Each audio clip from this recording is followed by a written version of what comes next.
Les sages nous disent que la mer est infinie de certains endroits. Précisément, là, cette notion, elle porte cette notion d'infini. Mais tout dans ce monde où nous vivons, tout est limité. Donc la mer elle-même, elle n'est forcément pas infinie totalement. L'infini, c'est la lumière infinie, l'Or En Sof. Et la mer qui donne cette sensation d'infini, une des explications, c'est aussi parce qu'elle reflète la couleur du ciel.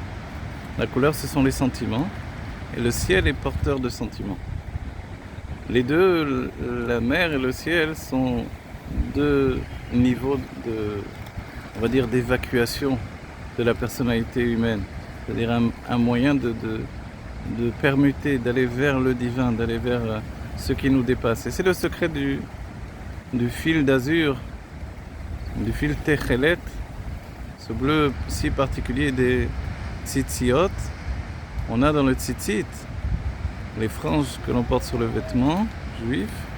On a dans ce tzitzit un fil bleu qui lui nous rappelle la mer, laquelle nous rappelle le ciel. Donc nous aussi nous pouvons être comme la mer, un reflet du ciel. Et dans le ciel il y a Avinu Shebashamayim, le Dieu, notre Père qui est dans les cieux. Et en vérité évidemment c'est une image, puisque le monde dans lequel nous nous trouvons, ce monde-là c'est Dieu lui-même. Donc il n'y a pas plus de définition de Dieu dans le ciel que sur la terre. Au contraire, nous sommes au-dedans de Dieu, mais le ciel porte en lui cette notion de pureté, qui est encore plus grande que la pureté de la mer. Donc c'est un peu une mer renversée. Voilà.